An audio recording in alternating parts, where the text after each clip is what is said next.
Hey, welcome to AWE. Come on in. All right, so we're gonna get a tour going here. In the meantime, while we wait for your car to be done, give you a little behind the scenes look, add a little bit of the history of the company, a little bit of what we do day to day, and we'll also show you the manufacturing floor where everything is made in one door and shipped right out the other. So, ready to get started? Let's do it. Let's go.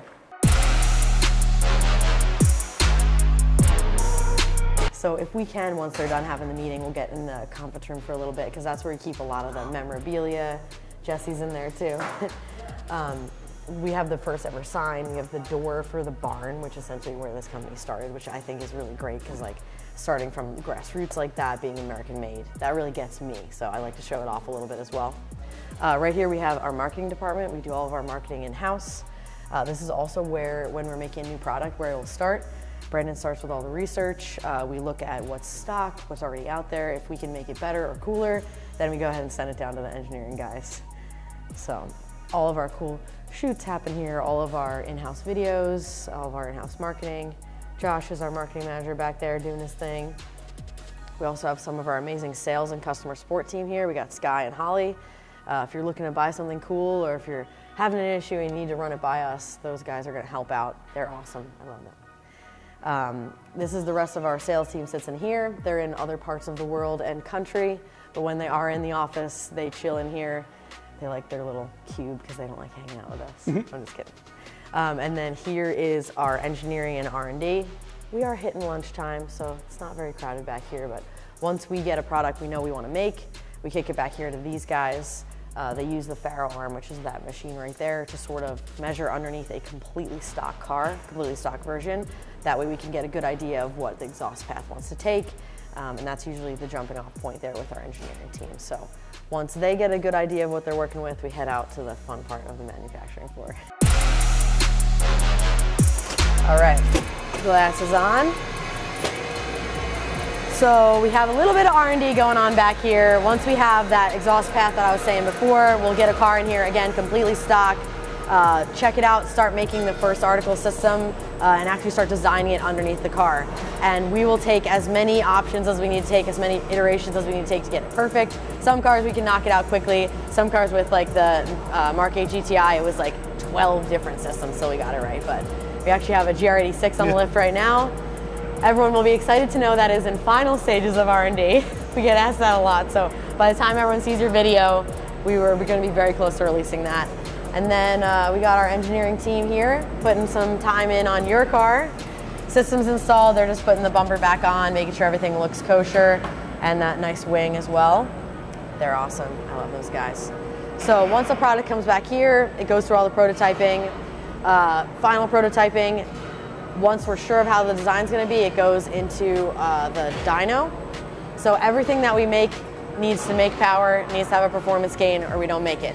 So that's a little bit, little heartbreaker over there. They have the moment of truth over top of the dyno because if it's not going to make any power, if it's not going to gain any performance, we're not going to release it. So it heads over to the dyno. We have some parts on it right now, but everything gets dyno tested. And then it comes over to us in our marketing bay. This is where all the photos happen, all the in-house marketing. Sometimes I let the engineering guys work in my bay as well. I'm very generous. No, I'm just kidding. Yeah, so that's sort of like the whole process. It's really cool. We do some rapid prototyping as well as far as intakes. So we're able to 3D print prototypes of the intakes and even dyno test them as a 3D printed prototype to know if we're headed in the right direction before we go and get all the carbon done and whatnot, because that takes a lot longer. So we're trying to speed up the process. We hear you guys. But the one thing we won't compromise on is getting it right. So if it takes us a while in R&D to get it perfect, you know, so be it. That's basically a quick rundown of the R&D process, of the new product development process. And now we can sort of get an idea of, once a product's made, how it's manufactured. So we get all of our steel delivered through this door right here, heads into the racks. It's all T304L stainless, all US sourced, and this is where it begins on the manufacturing floor. So the steel will get slapped into the machines there, cut down to size, and then it heads onto our Crippa where Ian is working back right now. So technically that Crippa could bend an exhaust system start to back, but obviously you can't ship that, you can't install that. So that's still how we get our super smooth bends. We'll still get them down into what we call pick letters, so that's easily shipped and installed. And they're all slip fit connections, so infinitely adjustable as well, something I appreciate as an installer. So we can take a quick pass through the engineering or the manufacturing floor. This is what I like to call, or everyone calls prep. So this is where all the stainless gets prepped before it heads to weld. So it'll be cut to size, deburred, bent. You can get a little sense of the Kripa through the grate there. He's actually going to start it bending right now. You can sort of see through this.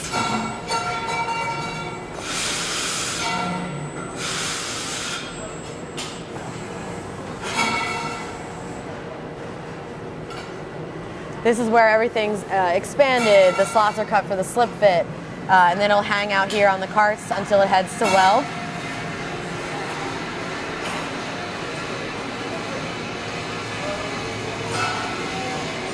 This is sort of our little weld queue that we got going on here. All these carts will head into our welders. Everything is made in a fixture. You'll see all the fixtures there. That's how we get our perfect fitment guarantee, is everything is welded in a fixture so that it's exactly the same every time.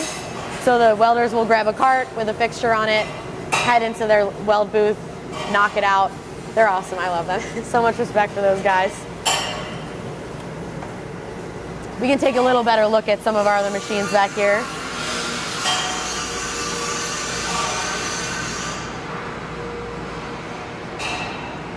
Even our resonators, our packed resonators are all done in-house as well. We'll roll up our proprietary material, weld the caps on.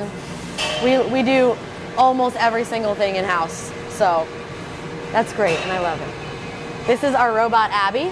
So one of the only times we don't have a human doing something is when Abby is operating. And what Abby does is extremely precise cuts, especially in a spot, in a position on the tubing where it might be really hard for a human to do it. Abby gets in there. We still do need a human to guide her through, so. Is he about to use it? Yes, yeah. Nice. So any cuts that are required close to a bend, any oblong cuts or little strange cuts in order to make like that X that you saw, anything that we need something super precise, that's where Abby comes in. Here's our CNC. So those brackets that you saw on the on your Corvette, those are done in here as well. So that bracket helps us offset the valve to respect the factory design, helps with heat, helps with the life of the motor. That's done all in-house here as well.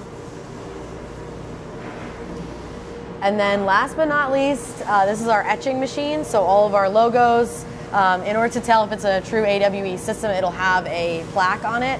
It'll say either Track or Touring Edition. That's done in-house here as well, so that's a great way to know if you have authentic AWE product, is it will have that badge there. And all of our wiring for our valve simulators, any extension harnesses that are required, those are all done here as well. And of course there's no brackets made for me to show you, but I'll see if they have any prototypes for the actual system. Well, this would have been made in there, right? Yeah, that's an older piece, but yeah, that's all made in there. That little bit of a test run, that's a tester right there. It's like a piece that's cut out. But yeah, everyone always asks me when we're in this area why we store all of this, and it's because all of these fixtures are actively being used to make parts, which I think is really cool. It's not just like a library, I guess. There's a machine down the end there that does all the perforating. Actually, they moved it right there. So that machine, a perf machine, it does all the perforating. So this will actually end up inside a resonator. And that's how we have this straight through design to the resonators. Certain ones, not all of them, will have that perforation in there. So the packing material is on the outside, but it still has that straight through design. Also done in-house, which is kind of neat.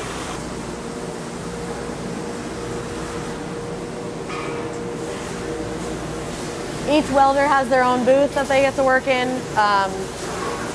So all of this is weld. It's running, we run 4 10-hour days. So, and then of course if we have to do a little overtime, we have that 5th day. As soon as it's done being welded, it'll head over here to QC. Some of these carts might be hot, but it's checked for accuracy. If they need to, they can pull the fixture, check the fixture again. I believe these are some of our GR86 systems there. Great example of the 180 technology. So then once everything's checked in QC,